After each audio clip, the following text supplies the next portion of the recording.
میرے پیارے اسلامی بھائیوں، الحمدللہ عز و جل آج جس محفل میں ہم شامل ہیں یہ محفل مدینہ ہے، محفل سفر حج ہے۔ خوش نصیب حاجی صاحبان حج کو روانہ ہو رہے ہیں اور اس خوشی میں یہ مبارک محفل سجائی گئی ہے۔ ہم اللہ کریم سے دعا کرتے ہیں کہ جو جا رہے ہیں رب کریم ان کے سفر کو قبول فرمائے، آسان فرمائے، قدم قدم پر ان کی حفاظت فرمائے، اور ان مقبولین کے صدقے، ان حاجیوں کے صدقے اللہ ہمیں بھی سفر حج نصیب فرمائے، مدینہ پاک کی حاضری نصیب فرمائے۔ درود پاک پڑھنے کے بے شمار فضائل و برکات ہیں۔ سفر حج کے دوران بھی، سفر مدینہ کے درمیان بھی جتنا ہو سکے درود پاک پڑھتے رہیے گا۔ ایک بڑا پیارا واقعہ ہے کہ ایک نوجوان طواف خانہ کعبہ کے دوران مسلسل درود پاک پڑھ رہا تھا۔ کسی نے کہا کہ اے نوجوان، تمہیں کوئی اور دعا نہیں آتی؟ طواف کے دوران صرف درود پاک پڑھ رہے ہو؟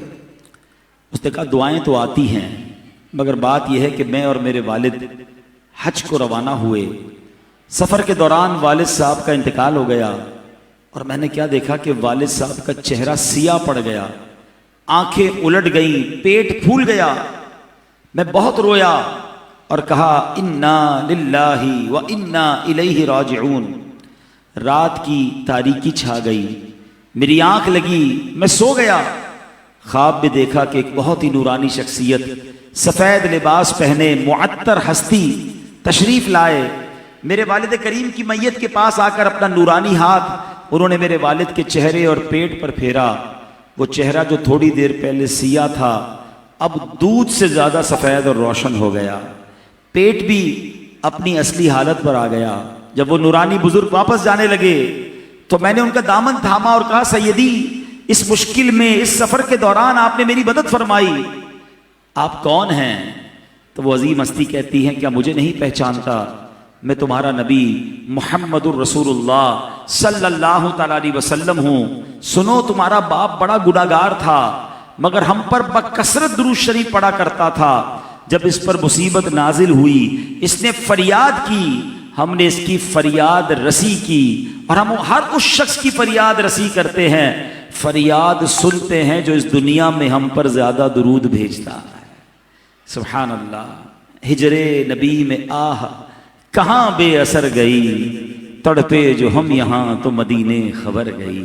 فریاد امتی جو کرے حال زار میں، ممکن نہیں کہ خیر بشر کو خبر نہ ہو۔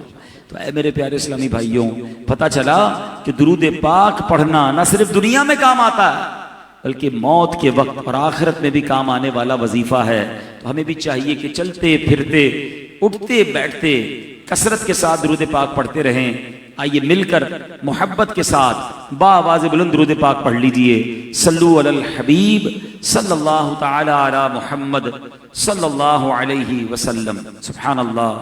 حاجیوں کے بن رہے ہیں قافلے پھر یا نبی، حاجیوں کے بن رہے ہیں قافلے پھر یا نبی، پھر نظر میں پھر گئے حج کے مناظر یا نبی، پھر تمنائے زیارت نے کیا دل بے چین، پھر مدینے کا ہے ارمان مدینے والے۔ بڑی مبارک دن ہیں، ہر طرف یہ صدا آ رہی ہے، کون حج پہ جا رہا ہے، کسی کی فلائٹ آ گئی ہے، کوئی احرام خرید رہا ہے، کوئی حج کی تیاری کر رہا ہے۔ خوش نصیب حاجی اپنا سفر جاری کیے ہوئے ہیں۔ ہم رب کریم سے دعا کرتے ہیں کہ اللہ جو جو حج پر جا رہے ہیں سب کی حفاظت بھی فرمائے، حج مقبول نصیب فرمائے۔ یہ حج، یہ سفر جو ہے یہ عنایتوں کا سفر ہے، یہ رحمتوں کا سفر ہے، یہ مقبولیت کا سفر ہے، یہ مغفرت کا سفر ہے۔ سبحان اللہ۔ ایک اور بات یاد رکھیے، میں حاجی صاحب سے بھی گزارش کروں گا آپ ذرا پلیز بیان پر سب توجہ دیں کہ یہ آپ کو جو بلاوا ملا ہے نا، جو بھی حج پر جاتے ہیں، جو حج کر آئے ہیں ان کو بھی مبارک ہو۔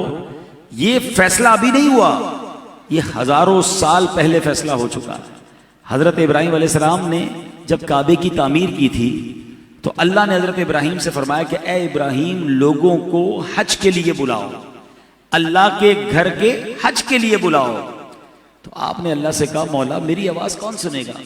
اس وقت تو مکے میں لوگ نہیں رہتے تھے، اور پوری دنیا میں آواز کیسے پہنچتی؟ آج میں مائک پر بول رہا ہوں، سامنے انٹرنیٹ لگا ہے، کیمرہ لگا ہے، ہو سکتا ہے بیان لائیو جا رہا ہو، پوری دنیا میں لوگ سن سکتے ہیں، مگر اس زمانے میں یہ نہیں تھا۔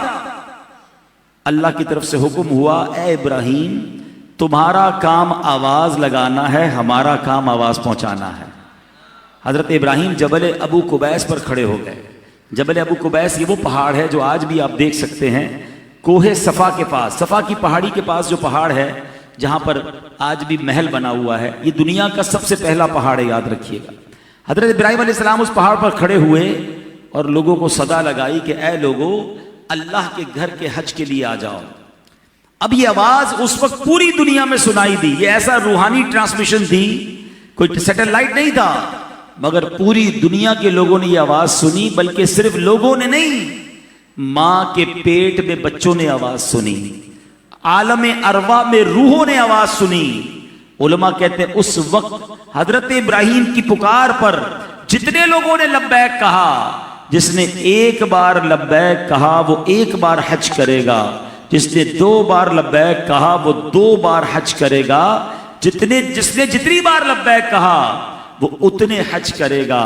تو اے حاجیوں آپ کو مبارک ہو، ہزاروں سال پہلے آپ کی روح نے حضرت ابراہیم علیہ السلام کی پکار پر لبیک کہا تھا۔ تو الحمدللہ، اب پلیز، حضرت ابراہیم علیہ السلام کی پکار پر آپ کی روح نے لبیک کہا تھا، اور آج ماشاءاللہ آپ کو یہ سفر نصیب ہو رہا ہے۔ تو اللہ یہ نصیب ہمیں بھی فرمائے، اللہ کرے ہمیں بھی یہ سعادتیں بار بار ملیں۔ تو یہ ایسا مبارک سفر ہے، یاد رہے حدیث پاک میں آتا ہے کہ حضرت داؤد علیہ السلام نے عرض کی، اے اللہ جب تیرے بندے تیرے گھر کی زیارت کو آئیں تو تو انہیں کیا عطا فرمائے گا؟ فرمایا ہر زائر کا اس پر حق ہے جس کی زیارت کی جائے، ان کا مجھ پر حق ہے کہ دنیا میں انہیں عافیت دوں گا، جب مجھ سے ملے تو ان کی مغفرت فرما دوں گا۔ اللہ کے گھر کی زیارت کو جا رہے ہیں، اللہ اکبر۔ اور کعبے کی شان یہ ہے کہ نبی پاک علیہ السلام نے فرمایا بیت الحرام کا حج کرنے والوں پر ہر روز اللہ عز و جل 120 رحمتیں نازل فرماتا ہے، 60 طواف کرنے والوں کے لیے، 40 نماز پڑھنے والوں کے لیے، اور 20 نظر کرنے والوں کے لیے، یعنی جو کعبے کا دیدار کر رہے ہوتے ہیں ان پر بھی رحمتیں برس رہی ہوتی ہیں۔ تو سبحان اللہ، زیادہ سے زیادہ وقت آپ نے حرم پاک میں گزارنا ہے۔ مدینے جائیں تو بہت سارا وقت مسجد نبوی میں گزارنا ہے، فضول کاموں میں وقت صرف نہ کریں، کیونکہ نصیب والوں کو یہ نصیب ملتا ہے، یہ موقع ملتا ہے۔ اور سبحان اللہ، کعبے شریف پر جا رہے ہیں تو یاد رکھیے طواف وہ عبادت ہے جو دنیا میں کہیں اور نہیں ہو سکتی ہے۔ آپ تلاوت کر سکتے ہیں، روزہ رکھ سکتے ہیں، نوافل پڑھ سکتے ہیں، پوری دنیا میں پڑھ سکتے ہیں، مگر طواف کہیں نہیں کر سکتے۔ اللہ پیروں میں طاقت دے تو جتنا ہو سکے طواف کیجئے۔ اور حاجیوں سے تو میری گزارش ہے کہ جو حج پر جا رہے ہیں پورے سفر میں کم از کم 50 طواف ضرور کریں، ٹارگٹ لے کر جائیں کہ 50، ہر طواف 7 چکر کا ہوتا ہے۔ اگر آپ 50 طواف کر لیں تو حدیث پاک میں آتا ہے جس نے 50 مرتبہ طواف کیا گناہوں سے ایسا نکل گیا جیسے آج اپنی ماں سے پیدا ہوا ہو۔ اللہ اکبر۔ حج کے فضائل تو اتنے ہیں کہ ساری رات ہی بیان کرتے جائیں۔ میرے آقا علیہ السلام فرماتے ہیں حاجی اپنے گھر والوں میں سے 400 کی شفاعت کرے گا اور گناہوں سے ایسا نکل جائے گا جیسے اس دن کے ماں کے پیٹ سے پیدا ہوا۔ یعنی حاجی کی مغفرت کا وعدہ۔ میدان عرفات میں حقوق اللہ معاف ہوتے ہیں اور میدان مزدلفہ میں حقوق العباد معاف کر دیے جاتے ہیں۔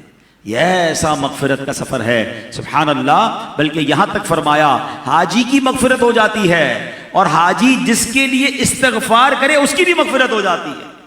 تو حاجی صاحب سے ہماری گزارش ہے کہ ہمارے لیے بھی دعا کیجئے گا، ہماری بھی مغفرت کی دعا کیجئے گا کہ اللہ نے یہ مقام آپ کو عطا فرمایا کہ جو حج کرے اور جس کے لیے استغفار کرے، جس کے لیے دعا کرے، اللہ کریم اس کی بھی مغفرت فرما دیتا ہے۔ اللہ اکبر۔ اب یہاں میرے پیارے اسلامی بھائیوں ایک اور بڑی کمال کی بات، عرفات کے میدان میں لوگ جب جمع ہوتے ہیں نا، بال میلے کچیلے ہو چکے ہوتے ہیں، جسم پسینے والا ہوتا ہے، انسان بڑا ٹائرڈ، بڑا تھکا ہوا فیل کرتا ہے، مگر یاد رکھنا اللہ کو میلا کچیلا حاجی بڑا پسند ہے۔ حدیث پاک سنیے، میرے آقا علیہ السلام فرماتے ہیں اذا کان یوم عرفہ ان اللہ ينزل الى السماء فیباہی بہم الملائکہ ملائکہ، فرمایا جب عرفہ کا دن آتا ہے تو اللہ پاک آسمان دنیا پر نزول فرماتا ہے اور فرشتوں کے سامنے میدان عرفات میں جمع ہونے والوں پر فخر فرماتا ہے. کیا فرماتا ہے؟ فَيَقُولُ انظروا إِلَىٰ عِبَادِي، اے فرشتوں دیکھو میرے بندوں کو، اتونی شعثاً غبراً، دیکھو دور دور سے تکلیفیں اٹھا کر بکھرے بالوں کے ساتھ غبار آلود حاضر ہوئے ہیں. اللہ اکبر. ضاحین من کل فج عمیق اشہدکم انی قد غفرت لہم، میں تمہیں گواہ بناتا ہوں کہ میں نے انہیں بخش دیا. میلے کچیلے بال لے کر دیکھو میرے فرشتے، اے فرشتوں دیکھو میرے بندے آئے ہیں. تو اللہ کو بڑا پسند ہے کہ جو بندہ تھکا ہوا، بالکل جس کو کہتے ہیں کہ میلا کچیلا ہوتا ہے، تو وہاں یہ فیل نہیں کرنا بلکہ اس کو انجوائے کرنا ہے. خدا کی قسم یہ دنیا کی واحد تھکن ہے کہ بندہ حج میں تھکتا بھی ہے اور اگلے سال پھر تمنا کرتا ہے مولا پھر حاضری مل جائے، پھر اس تھکن کے لیے تیار ہوں، پھر اس تکلیف کے لیے تیار ہوں کہ قدم قدم پر راحت ہے، قدم قدم پر مغفرت ہے. اللہ اکبر. ایک اور حدیث پاک میں فرمایا فما من یوم اکثر عتیقا من النار من یوم عرفہ، آقا فرماتے کسی بھی دن اتنے لوگوں کو جہنم سے آزاد نہیں کیا جاتا جتنا عرفہ کے دن آزاد کیا جاتا ہے. ہائے ہائے ہائے، ایسا سفر ہے. بلکہ ایک حدیث پاک تو ایسی ہے کہ جب میں نے پڑھی تو ایک الگ زاویے سے سوچنے کا موقع ملا. نبی پاک فرماتے ہیں جس کا مضمون ہے کہ اس سے بڑا مجرم کون جو عرفات کے دن میدان عرفات میں حاضر ہو اور یہ سوچے کہ میری مغفرت نہیں ہوئی ہے. یعنی یہ ماننا ہے، یہ یقین کرنا کہ میں بخشا گیا. سبحان اللہ. ایسے وعدے ہیں حج کرنے والوں سے. اور بہت سارے اعمال آپ نے پڑھے ہوں گے مگر بہت کم اعمال ایسے ہیں جس پہ براہ راست کبیرہ گناہ معاف کرنے کا وعدہ ہے. مگر فرمایا جو حاجی جمرات پر شیطان کے پاس جا کر کنکری مارتا ہے، ہر کنکر مارنے پر اس کا ایک کبیرہ گناہ معاف کر دیا جاتا ہے. سبحان اللہ سبحان اللہ. ایسا مبارک سفر ہے گویا بندہ رحمت کے دریا میں تیر رہا ہوتا ہے. کتنے خوش نصیب ہیں جو حج کو جا رہے ہیں. مگر ایک بات یاد رکھنی ہے کہ حج پچھلے گناہوں کی معافی کا وعدہ ہے، اگلے گناہ کرنے کی پرمیشن نہیں ہے کہ بندہ کہے بھائی میں تو بخشا گیا اب جو کرنا ہے کرو. نہیں، آپ نے حج کر کر اب توبہ کر کے آنا ہے، بدل کر آنا ہے. ہم سارے دعا کرتے ہیں نا اللہ حج مقبول عطا فرمائے. کیسے پتا چلے حج مقبول ہوا کہ نہیں؟ امام اہل سنت مولانا شاہ امام احمد رضا خان سے سوال ہوا کہ حضور کیسے پتا چلے حج مقبول ہوا کہ نہیں؟ آپ نے کمال کی بات فرمائی. فرماتے ہیں حج مقبول کی نشانی ہی یہ ہے کہ بندہ پہلے سے اچھا ہو کر لوٹے. یعنی جیسا گیا تھا اس سے اچھا ہو کر آیا ہے تو سمجھ لو حج مقبول ہے. حرام کام کرتا تھا اب چھوڑ دیا، نماز میں سستی تھی اب نمازی بن گیا، سنتوں کا عمل کرنے والا نہیں تھا اب سنتوں پر عمل کرنے والا بن گیا، عشق رسول میں اضافہ ہو گیا، سمجھ لو حج مقبول ہو گیا ہے. جیسا گیا تھا ویسا ہی آیا ہے. وہی حرام روزی، وہی برے کام ہیں، وہی نماز قضا، تو پھر سمجھ لو کہ حج قبول نہیں ہوا. اب غور کریں، اگر حج مقبول چاہیے تو یہ نیت کر کے جانا ہے کہ انشاءاللہ سارے گناہوں سے توبہ کر کے میں نیک بن کر آؤں گا، اور وہاں سے یہ خیرات بھی لے کر آئے نا. ٹھیک ہے. اچھا یہ تو ہو گئی مکے کی بات، حج کی بات. حج کے بعد جانا کہاں ہے؟ حسن حج کر لیا، کعبے سے آنکھوں نے ضیا پائی، چلو دیکھیں وہ بستی جس کا رستہ دل کے اندر مدینہ. سبحان اللہ. کیا بات ہے مدینے کی، جس کا ذکر اتنا پیارا ہے اس کے دیدار کا عالم کیا ہوگا. مدینہ تو عاشقوں کی بستی ہے نا. میرے آقا فرماتے ہیں من زار قبری وجبت لہو شفاعتی، جس نے میرے روزے کی زیارت کی اس پر میری شفاعت واجب ہو گئی. علماء کہتے ہیں اس میں 3 انعام ہیں، ایک انعام نہیں ہے. جو مدینے گیا نا اس کو 3 بڑے انعام ملتے ہیں. پیارے آقا نے یہ نہیں فرمایا جس نے میرے روزے کی زیارت کی اس پر شفاعت واجب ہو گئی، فرمایا شفاعتی، میری شفاعت واجب ہو گئی.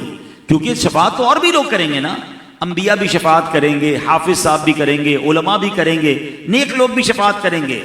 مگر مدینے جانے والا وہ ہے جس پر نبی پاک خود شفاعت فرمائیں گے. بلکہ ایک اور انعام یہ ہے کہ شفاعت تو ہوگی اس کی جس کا ایمان پر خاتمہ ہوگا.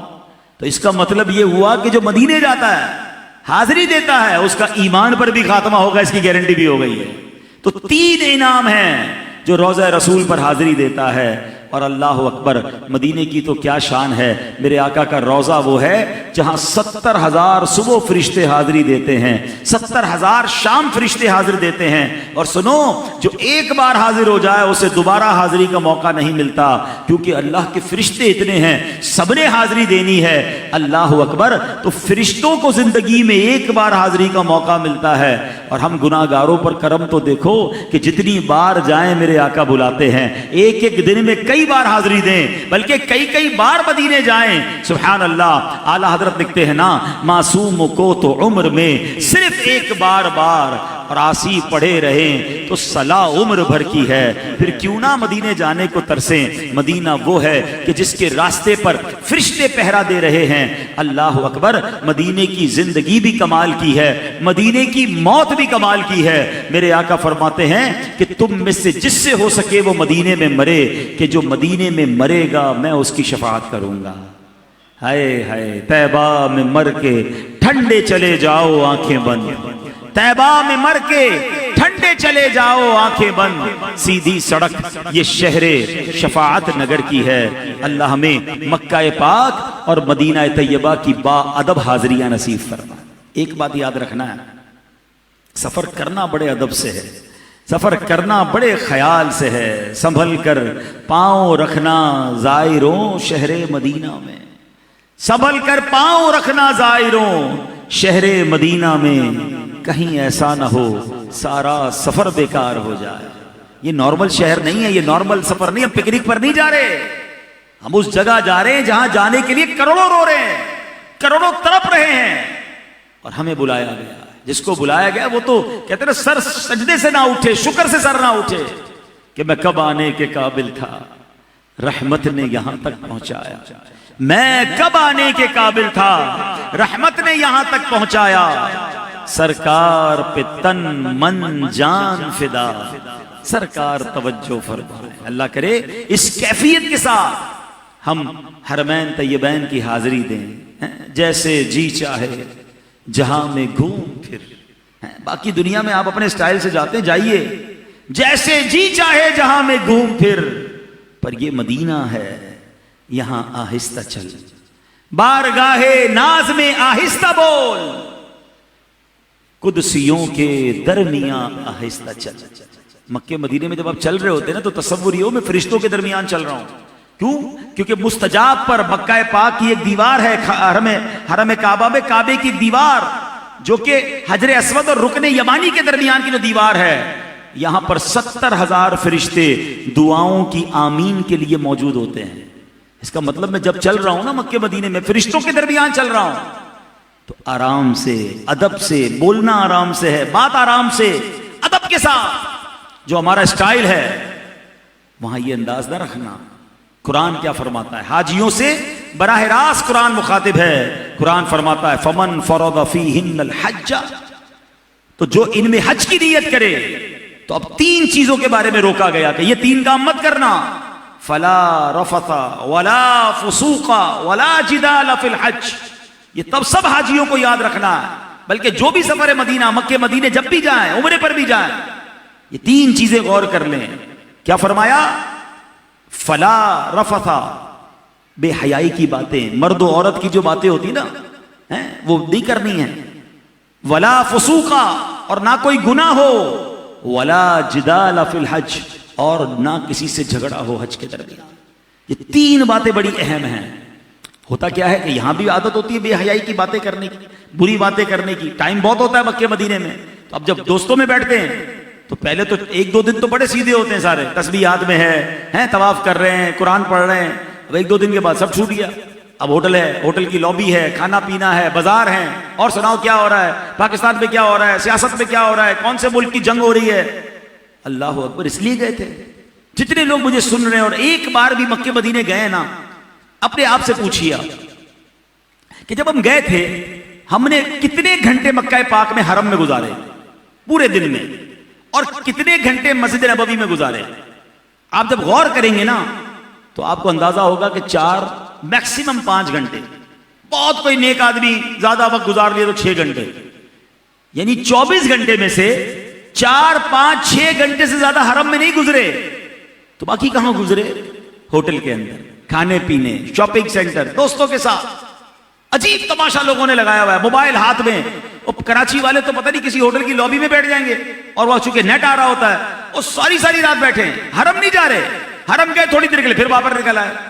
میں نے بہت غور کیا کہ ہم حرم پاک میں مسجد نبوی میں زیادہ بیٹھ کیوں نہیں پاتے۔ میں آپ کو بڑی عجیب بات بتانے جا رہا ہوں۔ ابھی آپ لوگ شاید 1.5-2 گھنٹے سے محفل میں بیٹھے ہیں، نعت خوانی میں، اجتماع میں ہم 3-3 گھنٹے بیٹھ جائیں گے۔ یہ بتائیں اپنے علاقے کی مسجد میں اکیلے کتنی دیر بیٹھ سکتے ہیں آپ؟ ہماری عادت ہی نہیں ہے۔ نماز ختم ہوئی، کام ختم، اکیلے مسجد میں 1 گھنٹہ نہیں بیٹھ سکتے ہم۔ اور یہی پرابلم ہے، ہمیں انڈیویجول یعنی اکیلے انفرادی عبادت کی عادت ہی نہیں ہے۔ تو مسجد نبوی میں تو اکیلے عبادت کرنی ہے نا، مسجد الحرام میں تو اکیلے بیٹھنا ہے۔ اب جب اکیلے بیٹھے ہیں تو بور ہوتا ہے، 10-15 منٹ پڑھتے ہیں پھر قرآن بند۔ اب دیکھ رہے ہیں کون دوست آیا ہے، علاقے والا پاکستانی کون ہے، او بھائی آؤ ادھر آؤ ادھر آ جاؤ، کہاں سے آئے ہو، کب آئے ہو، کون سی فلائٹ ہے، ہوٹل کون سی ہے، اچھا پیکج کتنے کا لیا تھا، کھانا اچھا ہے کہ نہیں، اپنے پیکج سے اس کے پیکج کو ملا رہے ہیں۔ ہاں یار میرے ساتھ تو چیٹنگ ہو گئی، اس لیے آئے تھے حرم میں۔ بس یہ وجہ ہے، ہمیں ہر آدھے گھنٹے بعد کوئی بندہ چاہیے۔ اکیلے عبادت کا شوق ہی نہیں ہے، نہ کبھی کی ہے۔ اجتماع میں بٹھا دو، محفل میں ساری رات بٹھا دو۔ بھائی جس کی اکیلے عبادت کرنے کی عادت نہیں، وہ حرم میں ٹائم کیسے گزارے گا؟ اور پھر نہیں گزارے گا تو فضول باتیں کرے گا، بے ادبی بھی ہو جائے گی۔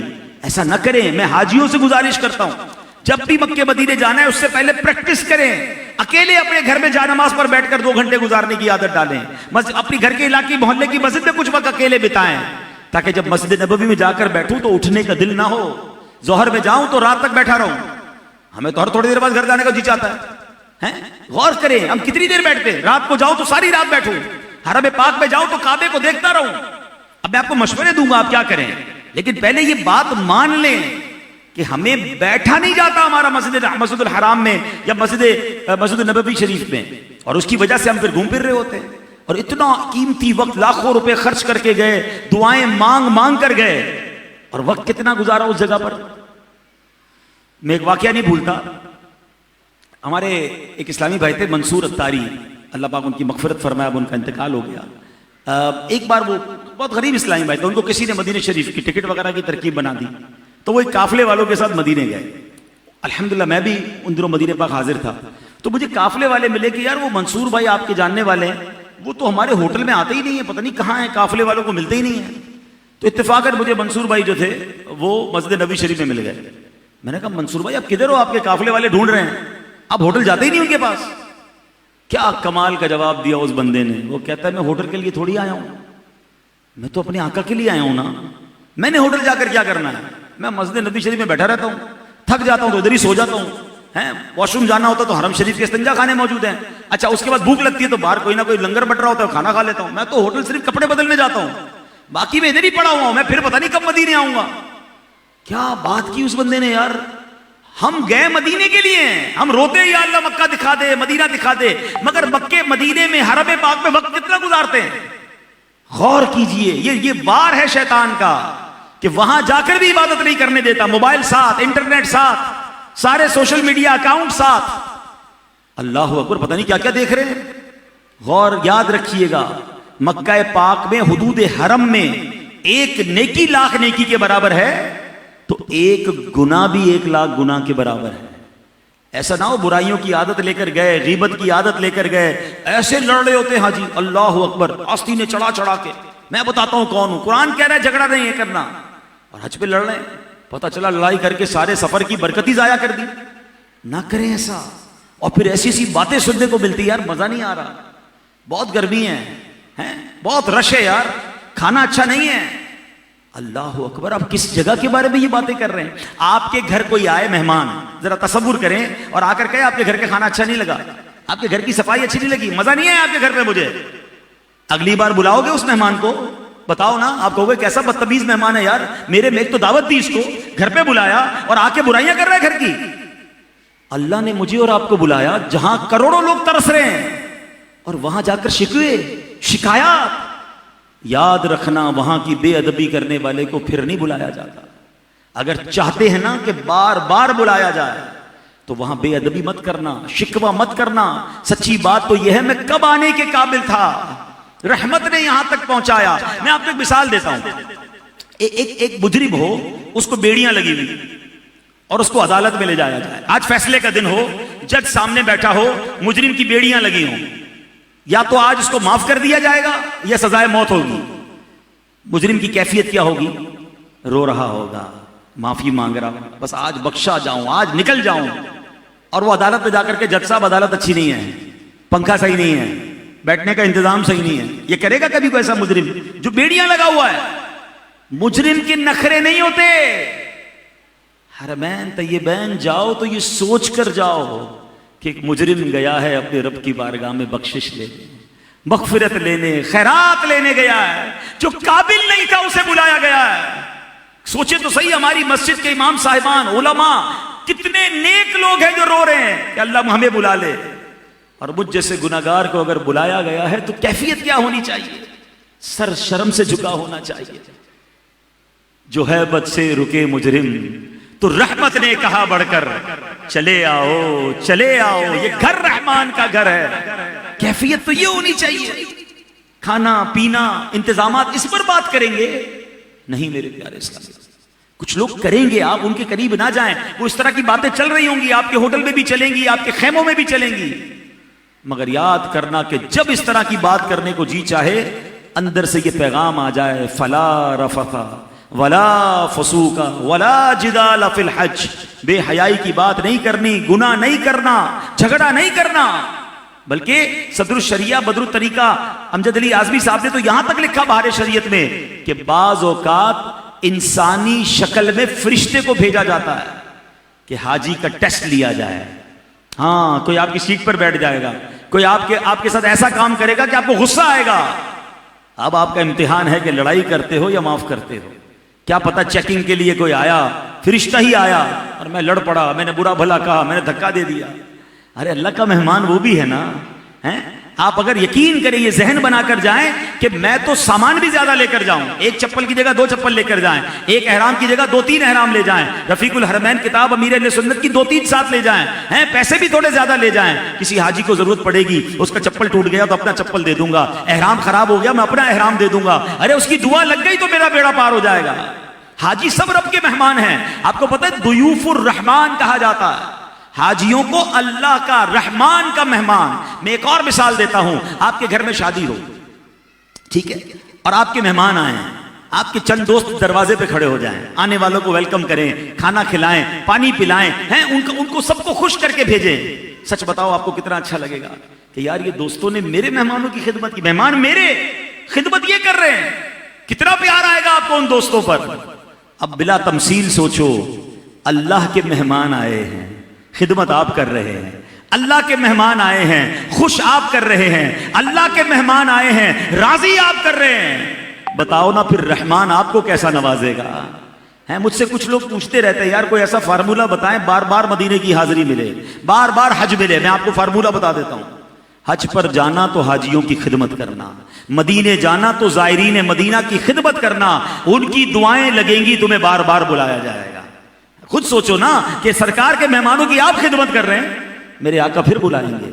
مگر ادھر جا کے ان کے مہمانوں سے لوگ لڑ رہے ہوتے ہیں، حاجیوں سے لڑ رہے ہوتے ہیں، اللہ کے مہمانوں سے لڑ رہے ہوتے ہیں. اللہ اکبر. گرمی ہے، تھکن ہے، ایک تو پرابلم یہ کہ عادت نہیں ہے سفر کی، تو ذرا انکمفرٹیبل ہوا نا، آرام اچھا نہیں ملا، کھانا پراپر نہیں ملا، بس بندہ تیار ہے لڑنے کے لیے، ریڈی ٹو فائٹ. ایسا لگتا ہے حاجی تیار ہے لڑنے کے لیے. لڑنا شیطان سے بھائی، اب حاجیوں سے نہیں لڑنا ہے. اور یہ قرآن نے حکم فرمایا ولا جدال فی الحج، اور یہ اسی لیے حکم ہے کہ جھگڑے ہوتے ہیں وہاں پر. تو آپ نے اپنے آپ کو کنٹرول رکھنا ہے. سچی بات تو یہ ہے کہ مجھ سے کوئی پوچھے نا کہ حج کرنے کی تیاری کب شروع کرنی چاہیے، کم از کم 6 مہینے پہلے تیاری ہونی چاہیے. پورا ایک کورس ہونا چاہیے. اکیلے عبادت کرنے کا عادی ہونا چاہیے، مسجد میں بیٹھنے کا، روز پورا دن مسجد میں عبادت کرنے کی اسے عادت ہو. پیدل چلنے کی عادت ہو, اسکوٹر کے علاوہ کام نہیں کرتے, ایک طواف میں پیر دکھ جاتے ہیں کیونکہ پیدل کی عادت ہی نہیں ہے. حج کرنے کا ذہن ہو تو بندہ 6 مہینے پہلے واک کرنا شروع کرے, اس کو پتا ہو کہ میں کتنے طواف کرنے ہیں, میں نے سعی کرنی ہے, میرے پیر مضبوط ہوں, پراپر چپل اس کے پاس ہو, اس کو پتا ہو کون سے چپل پہن کے چلوں گا, صبر کی عادت ڈالے, برائیوں کی عادت چھوڑ دے, سوشل میڈیا سے اپنے کو دور رکھنا شروع کرے کہ حج پہ جاؤں تو عادتیں یہ والی لے کر نہ جاؤں. ایسا تھوڑی ہوگا کہ میری فلائٹ ادھر سے ٹیک آف ہوگی اور بٹن دبا کر میری غیبت کی عادت بند, جھوٹ کی عادت بند, بدنگاہی کی عادت بند, جھگڑے کی عادت بند, سوشل میڈیا بند, کچھ بھی بند نہیں ہوگا, سب ساتھ چلا جائے گا. اور جب سب ساتھ جائے گا تو ایک گناہ کا 1,00,000 گناہ ہو جائے گا. اللہ کرے یہ میرا بیان اور بھی حاجی سنیں اور اپنی عادتوں پر غور کریں. ہم اس لیے نہیں جا رہے, کیا پتا زندگی میں پھر موقع ملے نہ ملے. پوچھو ان سے جو تڑپ رہے ہیں, اور خدا کی قسم شاید یہ بات ابھی سمجھ رہا ہے, جو مکے مدینے سے واپس آ کر غور کریں گے نا تو پھر خیال آئے گا یار کیا کیا میں نے. ہونا یہ چاہیے ٹارگٹ لے کر جائیں. میں آپ کو چند مشورے دے دیتا ہوں. ایک ٹارگٹ تو یہ لے کر جائیں کہ مکے پاک میں میں نے ایک پورا قرآن ختم کرنا ہے, مدینہ منورہ میں میں نے ایک پورا قرآن ختم کرنا ہے. مدینے کی ایک نیکی 50,000 نیکی کے برابر, مکہ پاک کی ایک نیکی 1,00,000 نیکی کے برابر. ابھی میں نے آپ کو حدیث سنائی, 50 مرتبہ طواف کرنے والا ایسا گناہوں سے پاک جیسا ماں کے پیٹ سے پیدا ہوا ہے. اب آپ غور کر لیں مکے جا کر کے کون سا ٹائم ایسا جس میں رش کم ہوتا ہے, تو وہاں جا کے 2 طواف کر لوں گا. اب دیکھ لیں کہ 20 دن ہیں تو 2 یا 3 طواف کی ایوریج ہوگی تو میرے 50 پورے ہو جائیں گے. کیا پتا زندگی میں پھر موقع ملے نہ ملے. اچھا یہ ٹارگٹ ہوں گے نا, آپ کا پھر ٹائم ہی نہیں بچے گا, نہ کھانا کھانے کا, نہ ہوٹل میں جانے کا, نہ شاپنگ کرنے کا. ٹارگٹ لے لیں, روزانہ 1200 بار درود پاک پڑھوں گا, اشراق چاش بھی پڑھوں گا, تہجد بھی پڑھوں گا, اوابین بھی پڑھوں گا, اچھا کلمہ پاک اتنی بار پڑھوں گا. اس کے بعد آپ اپنے ذمے کچھ اور کام لے لیں. مثال کے طور پہ آپ نے کچھ علوم نہیں پڑھے, کچھ کتابیں نہیں پڑھی, اب تو موبائل کا زمانہ ہے, انٹرنیٹ سے ڈاؤن لوڈ کر لیں, بہار شریعت پڑھ لیں, نماز کے رفیق الحرمین پڑھ لیں اور نماز کی کتاب پڑھ لیں. جو ضروری علوم ہیں وہ پڑھنا شروع کر دیں. مدینے جائیں تو سیرت مصطفیٰ پڑھیں. یقین کریں مسجد نبوی میں بیٹھ کر سیرت مصطفیٰ پڑھنے کا جو مزہ ہے نا, کہ جن کی باتیں پڑھ رہا ہوں وہ سامنے موجود ہیں. آقا کی مکی زندگی مکے میں پڑھیں, نبی پاک کی مدری زندگی مدینے جا کے پڑھیں. یار ٹائم ہی نہیں ہمارے پاس, اتنے کام ہے. بندہ اگر پلان کر لے کہ بس میرا کام ہے مسجد سے اٹھنا نہیں ہے, وہاں سب کچھ موجود ہے, واش روم موجود ہے, وضو خانہ موجود ہے, فریش ہوں واپس آ کر بیٹھ جائیں. پڑھنا ہے, عبادت کرنی ہے. اب کچھ لوگ کہتے ہیں یار زیادہ دیر بیٹھا نہیں جاتا. اب میں آپ کو کچھ طریقہ بتا رہا ہوں. اگر سیریسلی کرنا چاہتے ہیں نا تو امیر اہل سنت کا ایک جملہ بڑا پیارا ہے, جس کو کرنا ہو اس کے لیے راستے بہت, جس کو کوئی کام نہ کرنا ہو اس کے لیے بہانے بہت. اگر کرنا ہے تو راستے ہیں. میں آپ کو راستہ بتاتا ہوں, طریقہ بتاتا ہوں. ہوتا کیا ہے, ہماری عادت رہی ہے نا, ہم قرآن شریف لے کر بیٹھے, آدھے گھنٹے بعد نیند آنا شروع ہو جائے گی. اب بندہ کہتا ہے اب کیا کروں, بند کیا اور نکل جاتا. نہیں, آپ ورائٹی آف عبادت کی پلاننگ کر لیں. آپ پلان کیا کریں, میں نے آدھا گھنٹہ تلاوت کرنی ہے, قرآن پاک کو پھر رکھ دیں. آدھا گھنٹہ میں نے تسبیح پڑھنی ہے, ٹھیک ہے, اس میں درود پاک پڑھیں, کلمہ پاک پڑھیں, ذکر و اذکار کریں, سبحان اللہ و بحمدہ, سبحان اللہ العظیم, جو بھی وظیفے پڑھنے ہیں. آدھا گھنٹہ پڑھ لیا. اب دیکھیں مکروہ وقت نہیں ہے, آدھا گھنٹہ میں نفل پڑھوں گا. اب آپ نوافل پڑھنا شروع کر دیں. سرکار علیہ السلام کے نام پر, صحابہ کے ایصال ثواب کے لیے, اپنے ماں باپ کے ایصال ثواب کے لیے, اپنے مرحومین کے ایصال ثواب کے لیے صلاۃ التوبہ پڑھیں, صلاۃ الحاجات پڑھیں. آدھا گھنٹہ تو یوں نکل جائے گا. جیسے آدھا گھنٹہ پورا ہو گیا, اب موبائل اٹھائیں اور موبائل میں کچھ اور نہیں کرنا, آپ اس میں نعتیں لے کر جائیں, آپ اس میں آدھا گھنٹہ نعتیں سنیں. اب مدینے کی باتیں ہوں گی, سرکار کی ذکر ہوگا, عشق رسول بڑھے گا. آپ دیکھیں گے آپ کے 2 گھنٹے پورے ہو گئے. ٹھیک ہے, اب دوبارہ آدھا گھنٹے کے لیے قرآن شروع کر دیں. آپ ہر آدھے گھنٹے بعد اپنی عبادت کو چینج کرتے چلے جائیں. علم دین کا شوق ہے, آدھا گھنٹہ کتاب پڑھوں گا, اب وہ کتاب موبائل میں نکالے پڑھنا شروع کر دیں. آپ کو اندازہ بھی نہیں ہوگا کہ صبح سے شام کیسے ہو گئی. لیکن اگر آپ نے یہ سب کرنا نہیں تو ہر آدھے گھنٹے بعد آپ کسی کو ڈھونڈ رہے ہوں گے, یار کوئی بندہ نظر نہیں آ رہا, اب میں گھر چلتا ہوں, میں ہوٹل جاتا ہوں. نہیں, پڑے ہی رہنے سے کام ہوگا. اللہ کی قسم 12, 15, 20 گھنٹے گزار لو نا مسجد نبوی شریف میں یا مکہ پاک میں, حرم پاک میں. میں نے ابھی آپ کو حدیث سنائی ہے کہ کعبے کو اگر طواف نہیں بھی کرنے کی ہمت ہو رہی نا, جو کعبے کو دیکھ رہا ہے اس پر بھی 20 رحمتیں نازل ہو رہی ہیں. ایک ایک منٹ کو استعمال کیجئے گا, پتہ نہیں پھر زندگی میں کب سفر نصیب ہو. کیا معلوم اللہ نے مرنے سے پہلے یہ موقع دیا ہو کہ اے میرے بندے آ جا, میرے گھر کا حج کر لے, میں تجھے بخش دوں. اور پھر دنیا سے جانے کا وقت آ جائے تو بخشش لے کر آنا ہے, مغفرت لے کر آنا ہے, نبی پاک سے شفاعت کی خیرات لے کر آنا ہے, ان کا عشق لے کر آنا ہے, ایمان کی سلامتی لے کر آنا ہے, اور خوب مانگنا ہے. دعاؤں میں کنجوسی نہ کریں. ہاں یہ بات تو رہ گئی کہ یہ 4 آدھے گھنٹے کی سلاٹ کے بعد اگلی آدھے گھنٹے کی سلاٹ آپ کی دعا کی ہونی چاہیے کہ رچ کے دعا مانگنی ہے. مکے مدینے میں پتہ ہے دعا مانگنے میں تصور کیا ہونا چاہیے؟ مثال کے طور پہ میں آپ کو کسی بہت بڑے ہال میں لے جاؤں اور جس میں ہیرے جواہرات ہوں اور کہوں جو لینا ہے لے لو، پھر آپ کیا کرو گے؟ یار میں یہ بھی لے لوں، یہ بھی لے لوں. تھیلی بھر جائے تو بولے جیب میں بھی ڈال لوں. اچھا یار ایک اور تھیلی دینا. آپ نکلو گے ہی نہیں نا باہر، یار جو لینا ہے لے لوں. ہاں جو لینا ہے لے لو. بندہ جلدی باہر نہیں آئے گا نا. مکے مدینے میں دعا کرتے وقت یہ تصور جماؤ کہ جو مانگ رہا ہوں مل رہا ہے، جو مانگ رہا ہوں مل رہا ہے. میں یہ بھی مانگ لوں، میں یہ بھی مانگ لوں، میں یہ بھی مانگ لوں، ارے اور مانگ لوں. رحمت کا دروازہ ہے کھلا، مانگ ارے مانگ، ہے آج وہ مائل بعطا مانگ مرے مانگ. اللہ اکبر. یہ دربار رسالت ہے، یہاں اپنوں کا کیا کہنا، یہاں سے ہاتھ خالی غیر بھی جایا نہیں کرتے. یہ دربار رسالت ہے، یہاں ملتا ہے بے مانگے. ارے ناداں یہاں دامن کو پھیلایا نہیں کرتے. ملتا کیسے ہے؟ اعلیٰ حضرت سے پوچھو. کہتے منگتا کا ہاتھ اٹھتے ہی داتا کی دین تھی، دوری قبول و عرض میں بس ہاتھ بھر کی ہے. مانگیں گے مانگے جائیں گے، منہ مانگی پائیں گے. کیوں؟ سرکار میں نہ لا ہے نہ حاجت اگر کی ہے. بس مانگتے رہیے گا، مانگتے رہیے گا، کچھ اور نہیں، بس مانگتے رہیے گا. یہ دعائیں مخ العبادہ ہے، دعا عبادت کا مغز ہے. اپنے لیے بھی مانگیے، اپنے ماں باپ کے لیے مانگیے، میرے آقا کی ساری امت کے لیے مانگیے. جو لوگ نہیں آ سکے حج پر، ہم گناہ گاروں کے لیے مانگیے. اللہ نے آپ کو عرفات کے میدان میں جمع کیا. اے حاجیوں ہمیں بھول نہ جانا، ہماری مغفرت کی بھی دعا کرنا، ہمارے لیے بھی ایمان کی سلامتی مانگنا، ہمارے لیے بھی سفر حج مانگنا. اور جب مدینے جانا تو آقا سے کہنا اے آقا بہت سے عاشق تڑپتے سے چھوڑ آیا ہوں. یہ کہنا آقا بہت سے